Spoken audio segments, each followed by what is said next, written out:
Hey everyone, good evening. Good evening to you. Kyle back here with another video. I haven't done one in a week.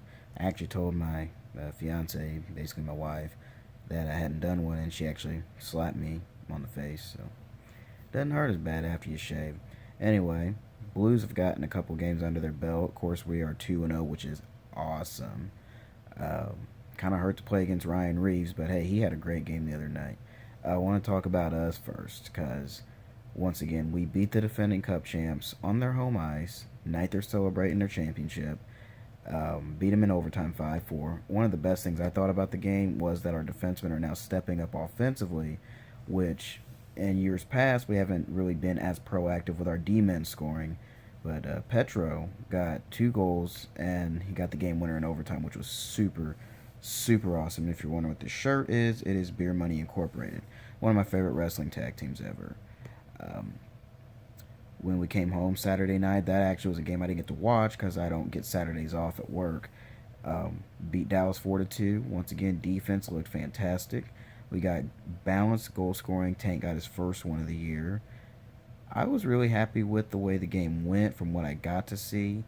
Jake Allen made a stupid, ridiculous glove save on Jamie Benn, and we got the win 4-2. So we're off to a really good start. We play for some reason at 11 o'clock this morning against the Islanders in Brooklyn because that makes sense.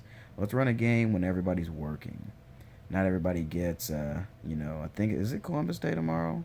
I think it's some holiday. That's why we're playing at that ridiculous ass time. But Islanders got a win, so they're looking pretty solid. John Tavares looks like a guy who doesn't want to leave just yet, but it's the Islanders. I have zero faith they'll find a way to hold on to him.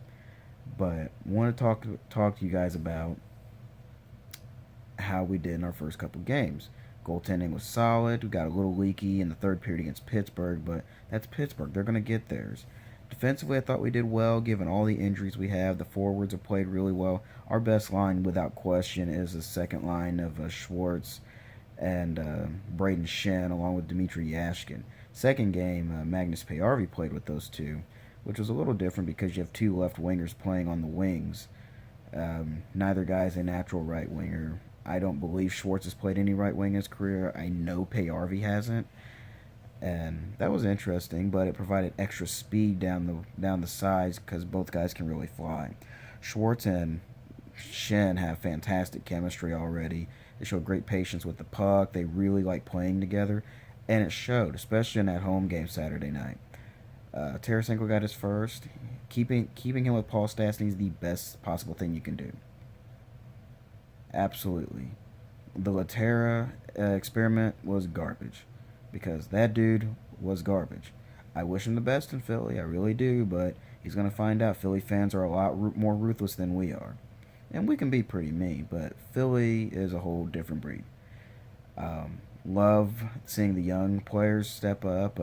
Tage Thompson, I think that guy has a huge ceiling to be a goal scorer. 6'5". Once his body fills out, he's going to be someone that's going to really dominate down low in front of the net and be able to take over games. I do believe that. Also, Vince Dunn more than held his own defensively in his first couple games. So look forward to seeing more of him as long as Bouwmeester's out, which hopefully won't be too much longer. I know a lot of you guys are like, no, no, no, Jay needs to retire, which I partially agree with, but he still has valuable defensive presence. So, we'll see how that goes. But Vince Dunn's done a good job. If you're wondering what all that flashing is, that is my hockey video game running in the background, which I will be talking about later. That is also another big part of my video tonight. It's NHL 2K10. It's a simulation of an all-time Blackhawks roster. Sorry, guys, haven't made a Blues one yet. And an all-time Flyers roster that I made, which is missing a couple of guys. But I digress. Right now, Flyers are winning 1-0 first 5 minutes of that one. I like the depth that we have at forwards. Fourth line did a really good job. Upshaw stepped right in, and it was almost like he didn't leave. He looks fantastic. Chris Thorburn, kind of weird to see him in a uniform that's not a Thrashers or Jets one, but he's done a good job. Brodziak's great in the circles always. I think the biggest surprise for me, at least, is how well Vladdy Saboka's played on the top line. because he's played the first two games with Stastny and Tarasenko, and has showed really, really good patience with the puck. Everybody just saw him as a pest and a, big forechecker, guy who can win face-offs and play some wing. But he's actually a pretty solid playmaker. Maybe we'll see more of that as the year progresses. Um, but I think we've played really well so far. I didn't like how heavily outshot we were in the Dallas game, but like I said, regardless of how we won the game, Dallas is going to get their shots. That is a scary offensive hockey team, and that's just the bottom line. Not because Stone Cold said so. It's not what you're thinking. Uh, so now we got the Blues news out of the way. Once again, very happy with them. Want to get to the other thing I want to talk about. I'm a big hockey fan, and that includes video games. I taught myself the game actually through video games by playing NHL 96. I actually played that before 94. And my first game that I actually bought was NHL 2000 for PC, which featured former very popular Blue Chris Pronger on the cover and a sweet intro by the band Garbage. Um, I used that game to learn about old rules like the two-line pass. Hey, remember that? That's a real relic. I also learned about, teams, players, uniforms, and all the studying all the history and whatnot through games. EA Sports used to be the absolute stuff when it came to their hockey games. And don't get me wrong, they're still good, but being only good is just not acceptable, at least to a guy like me who expects the best when you don't have anybody opposing you and you have all of this other stuff that all these other companies have done over the years to where you can make the best possible game. It's almost like EA Sports does not listen to their audience and their fans.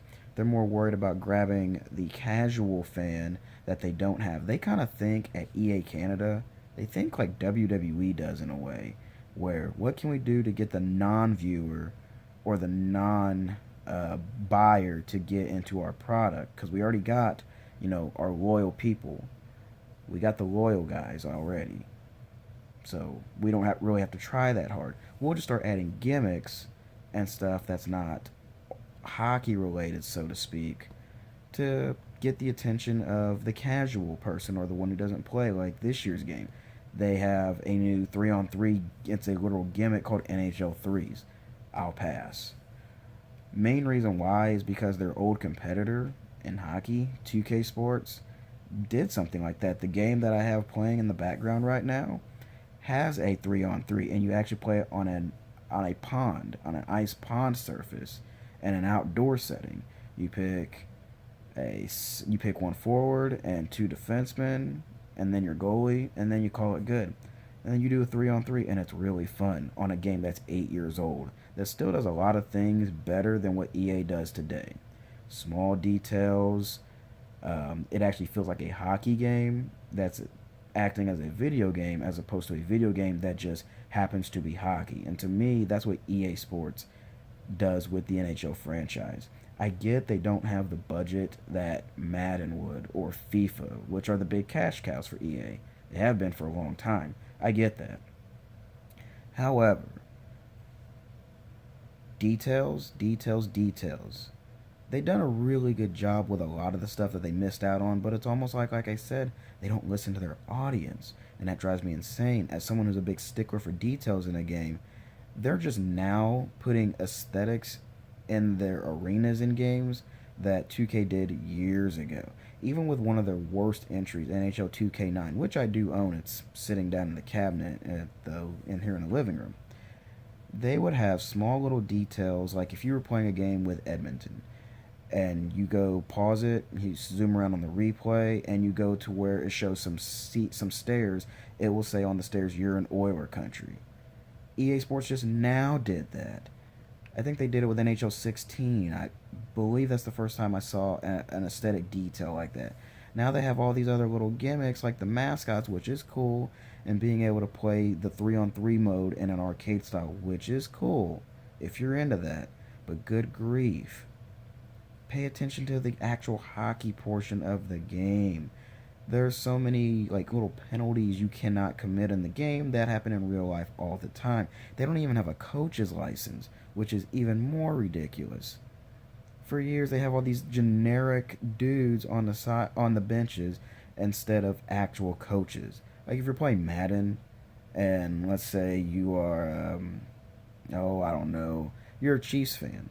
Because where I live in Southwest Missouri, there's a lot of Chiefs fans. You see Andy Reid on the sideline, or if you're a if you're a Broncos fan, you'll see their coach there, so on and so forth. Except for Bill Belichick, because the Patriots are weird like that. But I digress. You play NBA 2K. They've had coaching license going back to PlayStation 2 and Xbox and GameCube. EA Sports only for I believe 3 years had coaching licenses, and that was on NHL's '07, '08, and '09. And like that was neat to see because you got to see Wayne Gretzky on the bench coaching for the Coyotes, but he was terrible. But the point is, you got to see these actual coaches. EA Sports doesn't go for that kind of stuff when it comes to their game. They try to create this authentic experience with the having the little gimmicks and stuff. Like if you play with the Blues and they score a goal, you'll hear when the Blues go marching in. Well, hey, newsflash: 2K did it first. It was a little generic, but they did it. Or you were playing with the Blue Jackets, now they fire the cannon off, which once again also neat, but you don't get the AC/DC song. But I get that they don't want to spend extra money. 2K did it first. I still want to see historic teams and more historical players that you can play with instead of having to just buy them. You should be able to just unlock them through achievements. But hey, anything to get that extra coin, right? Shaking my head to that. I can't tell you how many times I've gone through and played my old 2K games, seen all these awesome historic teams. Like you can even play with the 1980 U.S. hockey team or the Soviet team, which I may make for a future reference on another game. But you can't do that with EA. You know how cool that would be, or being able to play at Old Boston Garden for all my Blues fans at the Checker Dome. You can't do that. I don't get why they just don't want to spend the extra money to make these things happen. If you want to create a total hockey experience for the hockey junkie and try to make the game playable for the casual person, you can do that. You guys are capable of so much more than what you give your fan base. Because to me, the laziest development team is EA Canada when it comes to their hockey franchise. EA Tiburon is a little with Madden. I mean, they could step it up in some areas. I'd like to be able to play with the old Greatest Show on Turf teams. That would be awesome. That's my big gripe. For as fun and good as the game plays, it could be so much better. It's a video game that happens to be a hockey game, as opposed to it feeling like an authentic hockey game. For instance, rosters on those games stink. They really suck. For instance, they insinuate that like Ryan Reeves is faster than Magnus Payarvi. Really? Like Payarvi's speed on there is like 85, and they would have Reeves up in like the mid 80s competing with that. Because don't get me wrong, the dude for a big tough guy is a really good skater. Payarvi should have like 90 plus speed. Like it's things like that. It's almost like they don't watch it. It's almost as if we take the word of other people and just go with it and call it a day instead of actually watching it and getting like real scouts. They say they use real scouts, but if they did, freaking Crosby would be damn near a 99. McDavid would be almost a 99. They don't ever have guys to, be maxed out and have this true separation of player ratings. But that's just another gripe. Anyway, guys, I hope you enjoyed my little commentary / rant. I want to actually turn around and play some 2K hockey. And I will see you later. Let's go Blues.